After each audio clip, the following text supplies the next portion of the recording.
मशरिक़ वस्ता में इस वक्त सूरत हाल बहुत शदीद और खतरनाक मरहले में दाखिल हो चुकी है।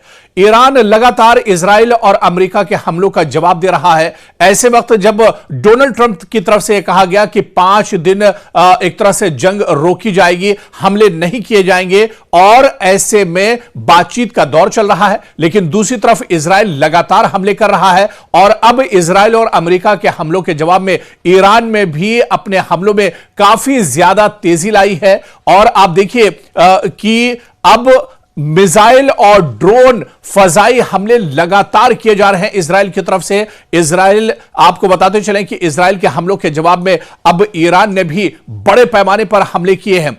ताजा सूरत हाल आपको अगर बताएं तो इजराइल के चाहे आराद शहर की बात करें, डिमोना शहर की बात करें, तल अबीब की बात करें, हैफा की बात करें, मशरिकी यरूशलेम की बात करें, या इसके अलावा बीरशीबा पर भी ईरान ने हमला किया है। बशामून शहर इजराइल का, यहां पर भी ईरान ने हमला किया है। और इसके अलावा इस बीच जो सबसे बड़ी खबर ईरान के हमले की आ रही है मशरिकी यरूशलेम में, जहां पर केसेट यानी जो पार्लियामेंट है इजराइल की पार्लियामेंट की बिल्डिंग के करीब ईरान ने बहुत बड़ा हमला किया है। जो बड़ी खबर निकलकर सामने आ रही है, अब इजराइल की पार्लियामेंट भी महफूज नहीं है, ईरान के टारगेट पर है इजराइल की पार्लियामेंट। और इस बीच बड़ी खबर यह आ रही है कि यरूशलेम में, जहां पर इजराइल की पार्लियामेंट है, जहां पर इजराइल की पूरी सरकार एक तरह से अपनी रणनीति बनाती है, हिकमत अमली तय की जाती है, जहां से पूरी सरकार बिन्यामिन नेतन्याहू की चलती है, उसी पार्लियामेंट के करीब ईरान ने हमला किया है। ड्रोन और मिसाइल के जरिए यह बड़ा हमला किया गया है। यह एक बड़ा झटका इजराइल के लिए माना जा रहा है। और इस वक्त जो सच्चाई है, जो हकीकत है कि इजराइल का कोई शहर, इजराइल की कोई जगह इस वक्त एक तरह से महफूज नहीं है जहां पर ईरान हमले न कर रहा हो। ईरान ने अब अपने हमलों का दायरा भी बढ़ा दिया है, हमलों में शिद्दत भी लाई है, पूरी ताकत के साथ अब ईरान की तरफ से हमले किए जा रहे हैं। अब इजराइल का कोई ऐसा शहर, कोई ऐसी जगह, कोई ऐसा गांव, कोई ऐसी इमारत नहीं बची है जो अब ईरान के टारगेट पर ना हो। खासतौर से जितने आईडीएफ के मिलिट्री बेस हैं, मिलिट्री ठिकाने हैं, जहां पर आईडीएफ या इजराइल के सिक्योरिटी फोर्सेस के जो इलाके हैं, वहां पर लगातार अब हमले एक तरह से ईरान की तरफ से किए जा रहे हैं। इसके अलावा बिन्यामिन नेतन्याहू का जो ऑफिस है, उस पर भी हमला ईरान की तरफ से किया गया। पार्लियामेंट पर अब यह हालिया हमला किया गया है और पार्लियामेंट के पास यह मिसाइल जाकर गिरा है, जिसमें काफी नुकसान हुआ है। और इसके अलावा जहां जहां न्यूक्लियर साइट्स हैं इजराइल के अंदर, उन्हें भी निशाना बनाया जा रहा है। आपको याद होगा कि डिमोना पर बड़ा हमला किया गया था, जहां पर इजराइल की न्यूक्लियर साइट है। और इसी तरह से आराद शहर, जहां पर रिसर्च सेंटर है न्यूक्लियर का, यहां पर भी एटमी तवानाई के रिसर्च सेंटर पर भी ईरान ने निशाना साधा है। यानी और अब दोबारा से फिर डिमोना पर लगातार हमला किया जा रहा है। यानी लगातार इजराइल के अंदर जो न्यूक्लियर साइट्स हैं इजराइल की, उन्हें ईरान अब बड़े पैमाने पर निशाना बना रहा है। एक रेगिस्तान के अंदर जो रेगिस्तानी इलाका है, जहां पर यह कहा जा रहा है कि जेर जमीन एक बड़ा न्यूक्लियर साइट इजराइल के अंदर है, उस न्यूक्लियर साइट को भी निशाना बनाया है। और इस बीच जो बड़ी खबर है, बशामून शहर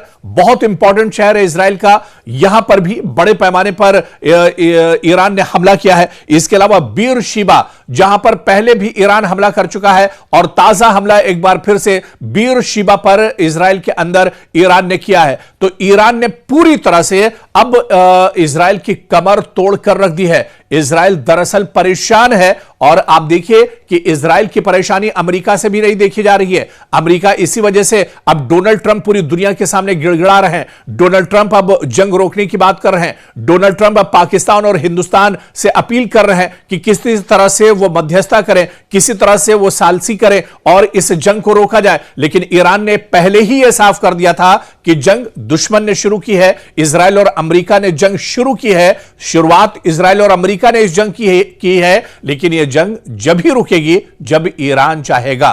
तो अब यह जंग दरअसल इजराइल और अमेरिका ने शुरू की थी, गलती इजराइल और अमेरिका कर चुके हैं, और इसका भुगतान दरअसल भुगतना पड़ेगा इजराइल और अमेरिका को, और इजराइल पूरी तरह से इसे भुगत रहा है। हालांकि इस बीच अमेरिका को भी बहुत बड़ा झटका लगा है। अमेरिका के कई लाख करोड़ रुपए यानी अरबों डॉलर्स अब तक इस जंग में बर्बाद हो चुके हैं। हालांकि ईरान का कहना है कि जंग की अभी तो शुरुआत है। ईरान तो दसियों साल की तैयारी के साथ इस जंग में उतरा है और जितना मजबूत वाकई में कमजोर ईरान को समझा जा रहा था, ईरान उस तरह से कमजोर नजर नहीं आ रहा है, बल्कि जिस तरह की बयानबाजी जंग से पहले ईरान की तरफ से की जा रही थी, उस बयानबाजी को दरअसल इजराइल और अमेरिका ने हल्के में लिया और आज अमेरिका और इजराइल को भुगतना पड़ रहा है।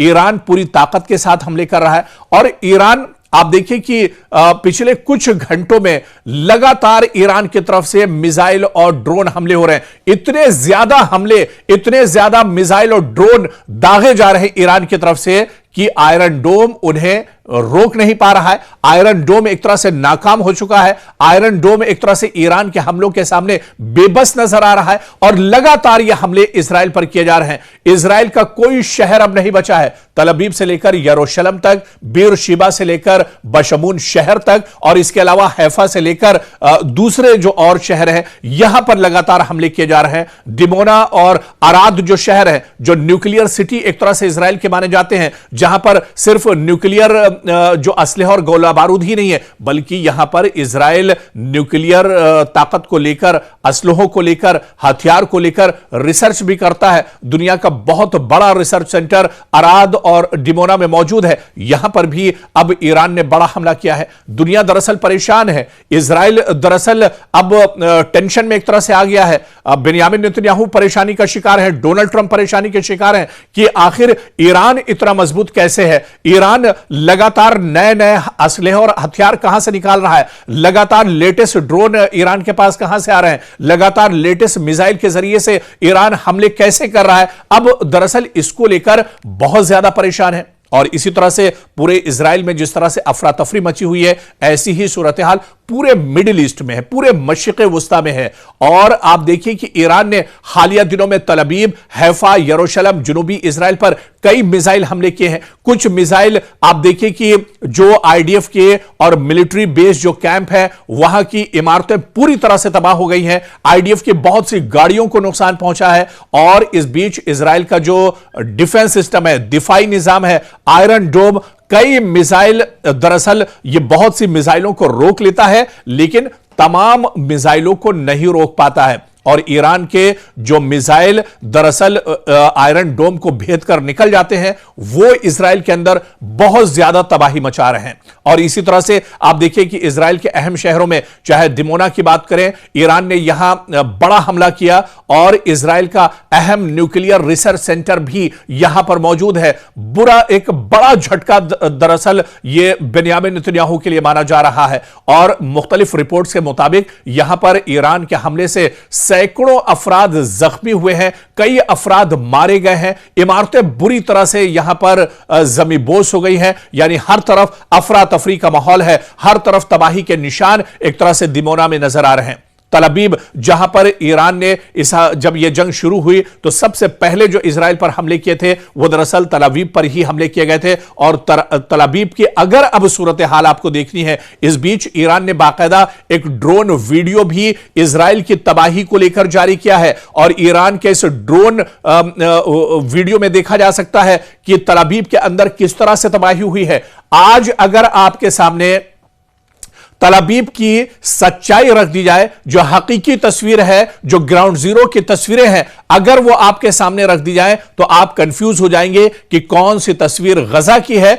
और कौन सी तस्वीर इजराइल के तल अवीव की है। जी हां, तल अवीव अब दूसरा गजा बन रहा है। जितना जुल्म दरअसल इजराइल ने गजा पर किया था, गजा वालों के साथ किया था, जिस तरह से गजा में कत्लेआम किया गया था, उसी तरह से अब कुछ तल अवीव की एक तरह से सूरत हाल है। हालांकि तल अवीव में जानी नुकसान उतने बड़े पैमाने पर नहीं हुआ है, लेकिन तल अवीव के जो ऐश परस्त लोग हैं, जो बहुत आराम के साथ एक तरह से रहते हैं, जिनकी जिंदगी दरअसल बहुत रॉयल मानी जाती है, अब यहां पर लोग सायरन की आवाज सुनकर भागते हुए नजर आते हैं, अपने घर छोड़ते हुए नजर आते हैं। लोगों में एक डर और खौफ है, लोग परेशान हैं कि आखिर यह जंग खत्म कब होगी, या इजराइल ने आखिर बेंयामिन नेतन्याहू ने उन लोगों पर यह जंग कैसे थोप दी है। तो अब तल अवीव में भी बहुत बुरे हालात हैं। पूरे के पूरे इलाके एक तरह से तबाह बर्बाद हो गए हैं, नेस्तो नाबूद हो गए हैं। कोई इमारत एक तरह से महफूज नहीं है, बल्कि जो लोग टनल और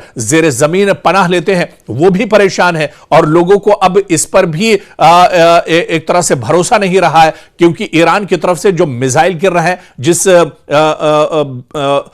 क्लस्टर मिसाइल के जरिए, बैलिस्टिक मिसाइल के जरिए हमला ईरान की तरफ से किया जा रहा है। इस बैलिस्टिक मिसाइल से जो जेर जमीन टनल्स या जो लोग यहां पर रहते हैं वो भी अब एक तरह से महफूज नहीं है। तो ईरान के मिसाइल लगातार टारगेट कर रहे हैं तल अवीव पर, और ताजा हमले में आप देखिए कई लोग मारे गए हैं, बहुत से लोग, सैकड़ों लोग जख्मी हुए हैं, काफी इमारतों और गाड़ियों को भी नुकसान पहुंचा है। और इसी तरह से पहले भी जो हमले होते रहे इसमें भी काफी लोग मारे जाते रहे। देखिए, जो असल तस्वीर है वो तो दुनिया के सामने इजराइल की तरफ से नहीं आती है। मगरबी मीडिया भी दरअसल इसे छुपाने की कोशिश करता है, लेकिन सोशल मीडिया का दौर है। और खुद आप देखिए कि जो बयान इजराइल के हेल्थ मिनिस्टर का आया, वजीर सेहत का जो बयान इजराइल की तरफ से आया है, उन्होंने खुद माना है कि तकरीबन 15,000 लोग अभी तक, इजराइल के 15,000 यहूदी, जिसमें आईडीएफ के जवान भी शामिल हैं, जिसमें बड़ी तादाद एक तरह से इजराइल के